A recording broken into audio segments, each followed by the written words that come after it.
Hallo zusammen, heute möchte ich euch einen Link-Shortener vorstellen und der heißt Switchy. Und in dieser Switchy-Review werden wir schauen, wie dieser Link-Shortener funktioniert und warum ich diesen seit Jahren nutze. Vor allem, warum auch du einen Link-Shortener nutzen solltest. Ich würde sagen, los geht's.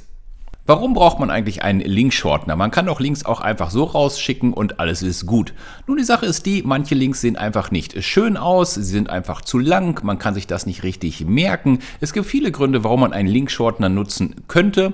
Mein Hauptgrund ist, wenn ich Links in Videos einbaue, auf meiner Website einbaue, in Blogartikeln einbaue, und diese Links ändern sich irgendwann später einmal, dann habe ich das große Problem, dass ich alle Blogartikel, alle Links, alle Videos durchgehen müsste, um diese Links nachträglich dann wieder anzupassen.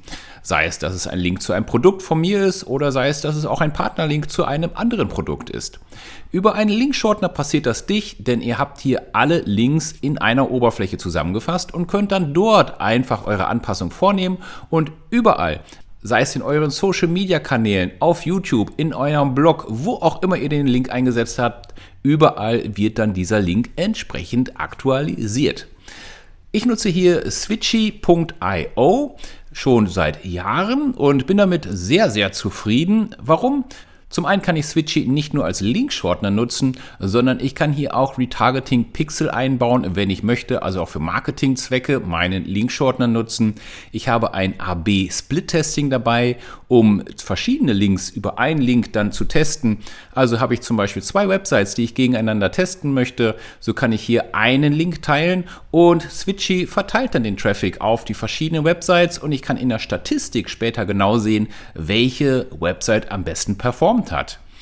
Ich kann auch meine Social Media Links hier beliebig anpassen, also eigene Bilder festlegen für verschiedene Profile. Habe ich also einen Blog, möchte aber im Social Media Bereich, wenn jemand meinen Link teilt, ein anderes Bild zeigen, dann kann ich auch das über Switchy erledigen.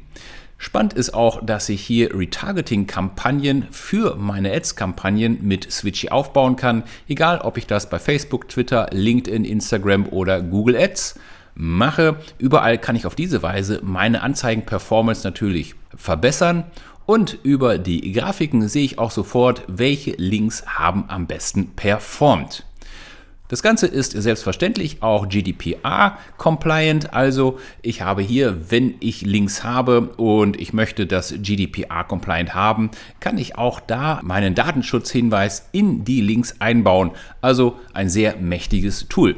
Wie funktioniert das Ganze in der Praxis? Schauen wir uns das an einem Beispiel. Ich habe hier zum Beispiel meinen Account bei Elegant Themes, wo ich dann und wann dann Partnerlinks habe und hier habe ich mir einen Link erstellt und dieser ist natürlich extrem lang und seltsam und wenn ich diese lange Wurst jetzt überall teilen möchte, sieht das schon ein bisschen komisch aus und es kann sich auch kein Mensch merken. Mit Switchy ist das jetzt sehr einfach. Hier ist die Benutzeroberfläche.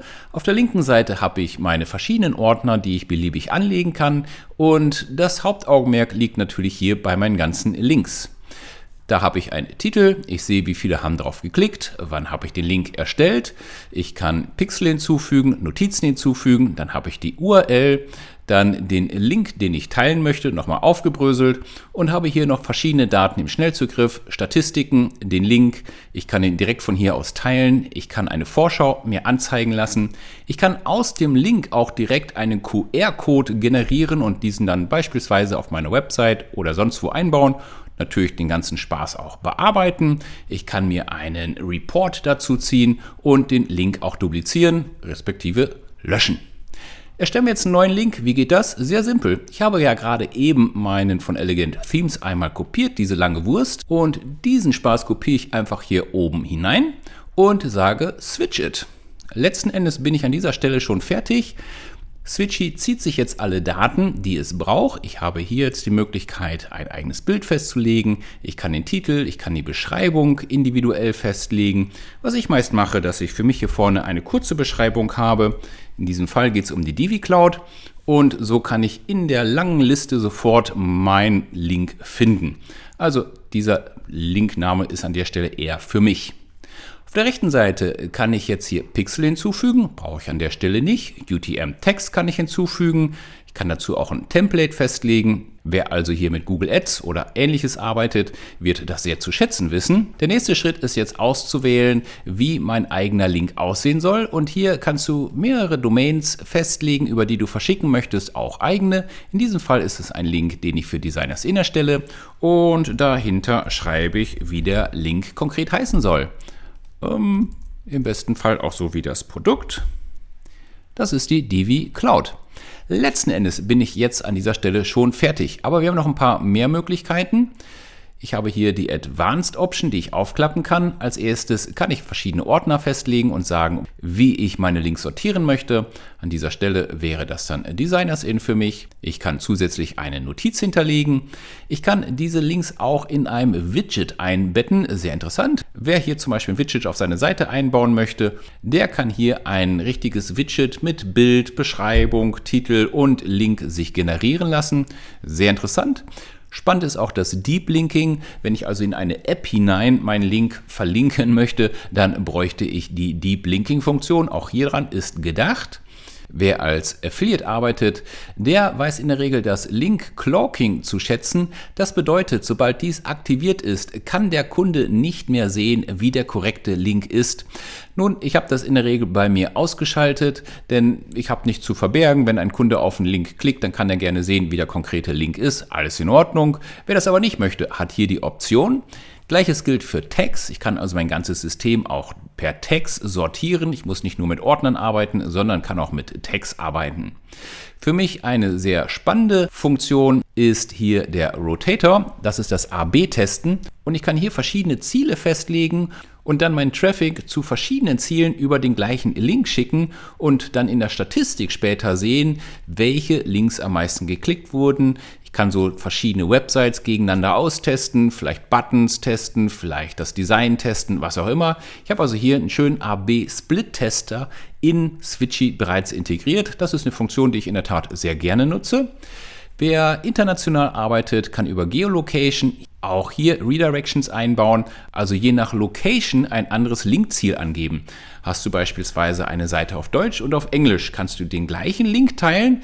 Das System erkennt dann aber, okay, wenn jemand aus Deutschland kommt, möchte ich die deutsche Seite zeigen. Wenn jemand aus England kommt, die englische. Wenn jemand aus Spanien kommt, die spanische Variante, was auch immer.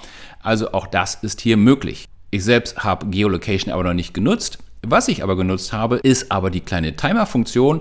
So kann ich sagen, wann ein Link auslaufen soll und was passiert, wenn er ausgelaufen ist. Habe ich beispielsweise ein aktuelles Angebot, eine Promo-Aktion, die für 7 Tage läuft, dann kann ich hier das Enddatum anzeigen und für die 7 Tage ist dieser Link dann aktiv und alle, die da draufklicken, kriegen mein Angebot zu sehen. Ist die Zeit abgelaufen, habe ich dann einen Redirect zu einer anderen Website, wo es dieses Angebot dann zum Beispiel nicht mehr gibt. Oder möchte ich ein Dokument teilen und das soll nach einer Woche oder nach einem Monat oder wie auch immer dann nicht mehr verfügbar sein. Auch das ist natürlich dann eine Möglichkeit, hier ein Enddatum festzulegen, wann ein Link nicht mehr verfügbar ist. Eine sehr tolle Funktion, das gibt es als weitere App, sonst einzeln. Hier ist es bereits integriert. Clever ist, dass ich Links auch per Passwort schützen kann. Die kann ich natürlich selber festlegen.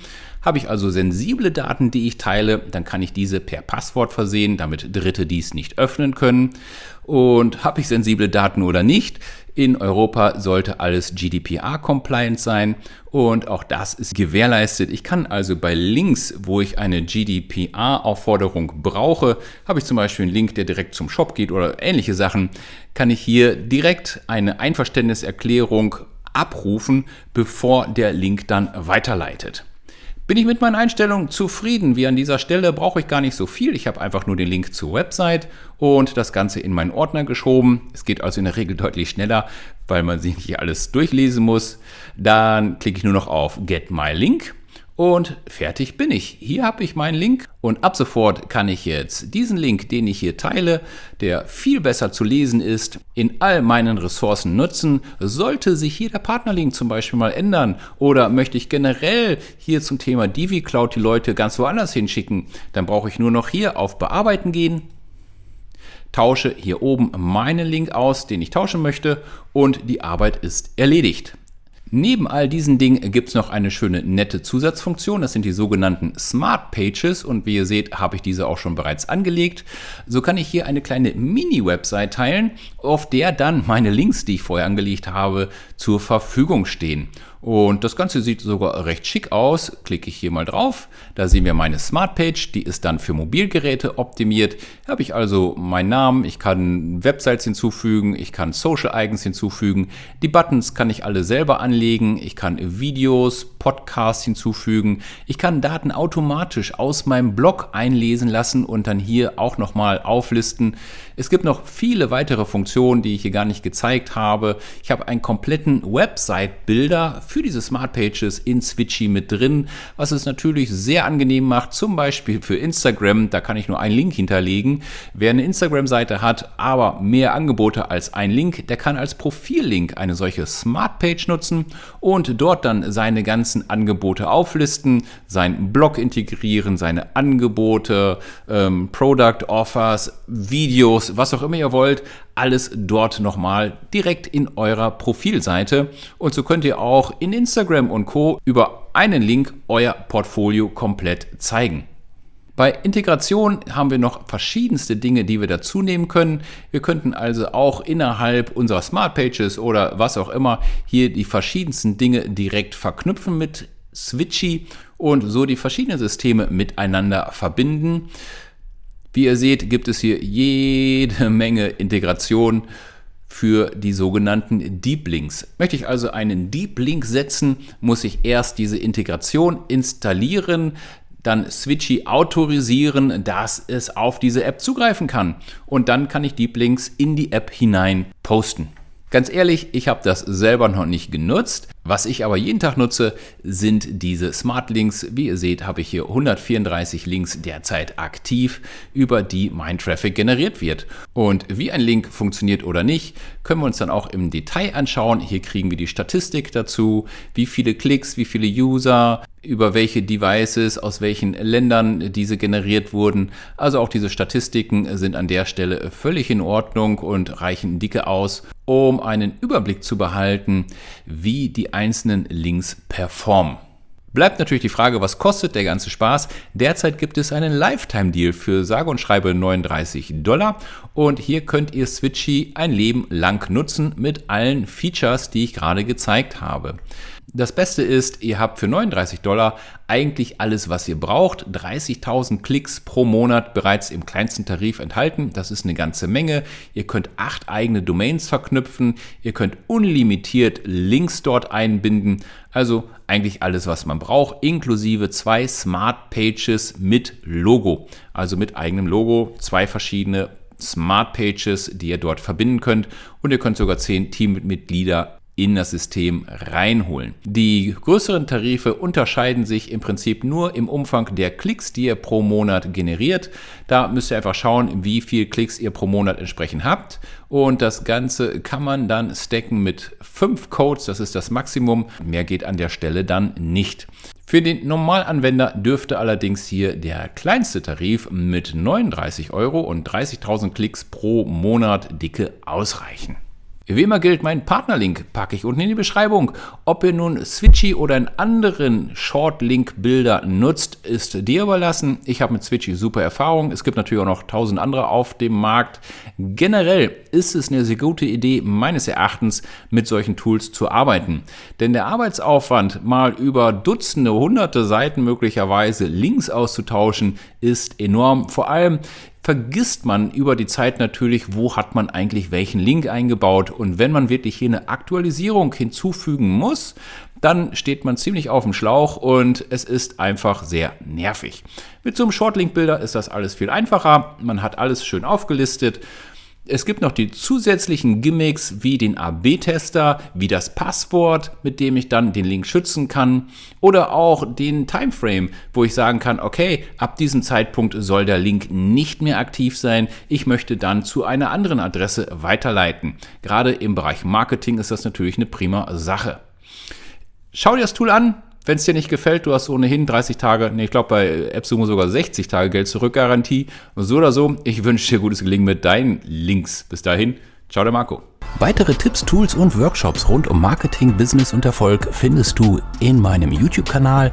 Abonnier diesen am besten und drück die kleine Glocke, um keine Videos zu verpassen. Oder geh auch direkt auf designers-in.de, um aktuelle Trends, Workshops und Angebote zu finden. Alle Links dazu findest du in der Beschreibung. Ich hoffe, wir sehen uns im nächsten Video. Bis dahin, ciao der Marco.